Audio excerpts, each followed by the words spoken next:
Okay, so this is the last of the free action figures that I have today to open, and this is Marvel Comics The Uncanny X-Men Vintage Card Series, Marvel's Rogue.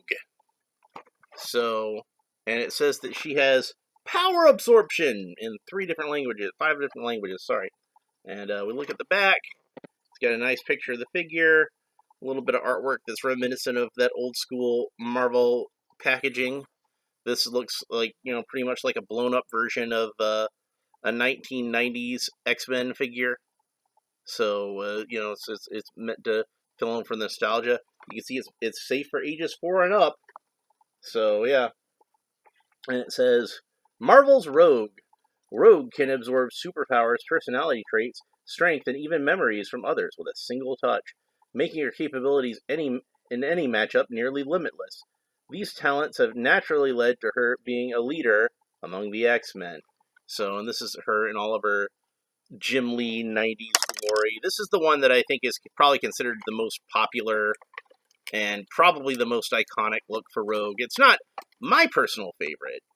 I like more sort of the 80s punk rock aesthetic that she had, but that was how I first encountered the character. I would imagine most people who are X-Men fans these days, yeah, they would have first seen her on Fox Kids, because that show made a lot of kids into X-Men fans. So this is probably the most iconic Rogue figure just for that reason. Here's a slip of paper nobody reads that the lawyers probably make them put in there. I'll throw that away in a minute. Here is a piece of tape that is just to hold these hands in there. And her accessories are 2 alternate hands, which will make any fan of this character happy. First, we have this bare hand, so she can touch people and zap their powers away from them. And then the second hand, which is pretty clever, is a hand clenching her glove. So you can have her pose like she just took off her glove. That's pretty cool. And let's get Rogue herself out of the package. Thankfully, she is not held in with any stupid rubber bands or twist ties or anything like that, and she just came right out of the package, no problem. So, yeah, let's have a look at her.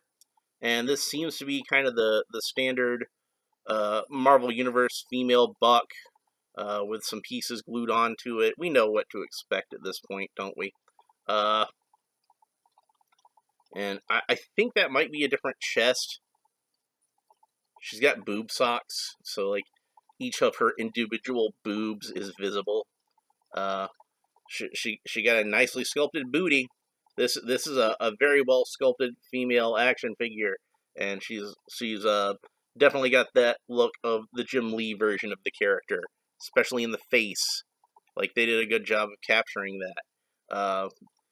It's weird because like in the '90s, Jim Lee was like the hot artist over at Marvel before he went to Image, and Joe Quesada was just getting his start at DC. So, and now Jim Lee is the guy in charge of DC, and Joe Quesada is the guy in charge of Marvel. But Marvel will still make merchandise and comics and stuff with the Jim Lee look to it, whereas I think like DC likes to pretend like Joe Quesada never existed over there, so that's why it's hard to get Azrael and Asbat's stuff these days. So they want to redesign Azrael and make him look completely different and make him into a literally different character. Like I don't think it's even Jean-Paul Valley anymore, but whatever. So articulation seems like it's pretty standard for Marvel Legends. Arm goes all the way around, arm goes up about this far, elbow bends at a 90-degree angle, goes all the way around. We got a ball jointed neck. It's a little hindered by her long hair, but that's to be expected. Her hair is, I think, a little more slightly rigid than Marvel Legends hair usually is. This jacket seems like it's a little more rigid than Marvel Legends jackets tend to be. Usually they're a little more pliable. These are loose here, the glove cuffs, but of course that's a good thing because we're going to be taking her hands out and replacing them with those ungloved hands. You can see the belt's kind of loose, it's wiggling around, but I kind of feel like that works for this version of the character because the way she was often drawn is as if the belt was loose, and you see it like kind of slinging around her waist as she flew through the sky. Her legs go up about 90 degrees. I got the double jointed knees. They can bend all the way back. Got the cool rocker ankles. So that gives you a lot of posability options. Mine seem a little stiff right now, so I'm not going to force them. So don't expect to see me moving her ankles around a whole lot. They move this way pretty well, but the up and down seems like this one's fine, but this one seems like it's kind of stiff. So, and then she can not do the splits that well, unfortunately. So, no Jean-Claude Van Damme with this one. She doesn't have the movable pegs in the hips, I think, that help out with that these days. So, the paint apps are good and sharp. The yellow is nice and bright. I'm pleasantly surprised at how dark this green is, because a lot of the times I just kind of see them just use some kind of emerald green color, like you see on like Green Lantern or something like that.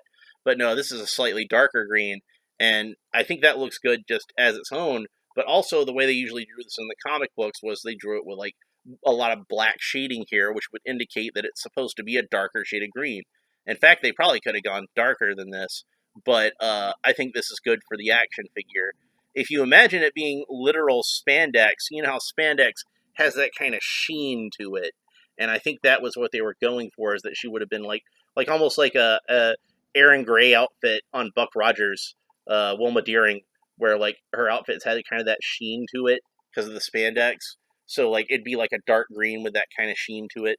But other than using an actual metallic yellow or metallic green paint, I don't know of a good way to get that on there. But this is a good shade of green for her. It pops against the yellow. I think that's really good. The head sculpt is very pretty. Looks like the character in the comic books. Looks slightly like Alexandria Daddario, but not enough for my taste.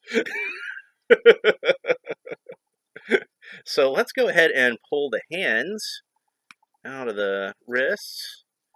And I'm going to take off the glove cuffs when I do for that one, because she's going to have a bare hand now.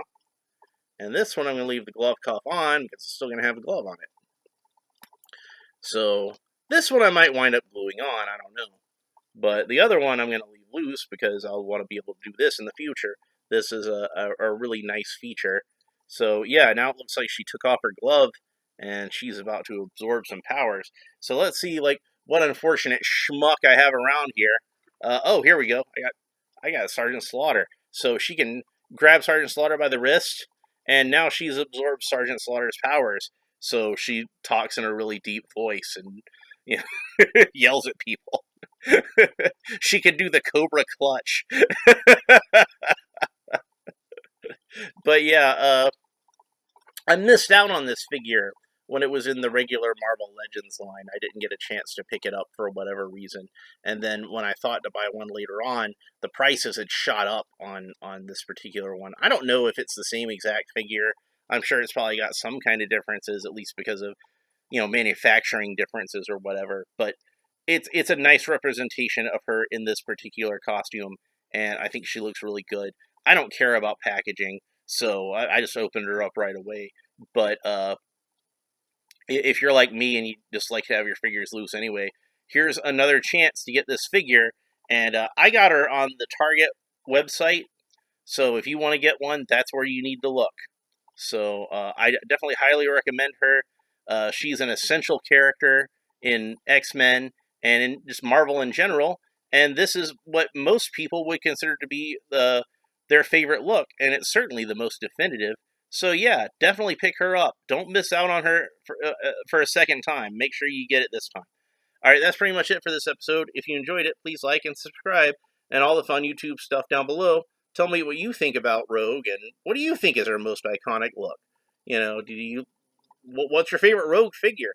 Like for me right now, it's probably this one, but I also really like that Age of Apocalypse figure they did not long ago too. So I'm happy to have at least this year I've gotten two of my favorite characters of one of my favorite X-Men characters.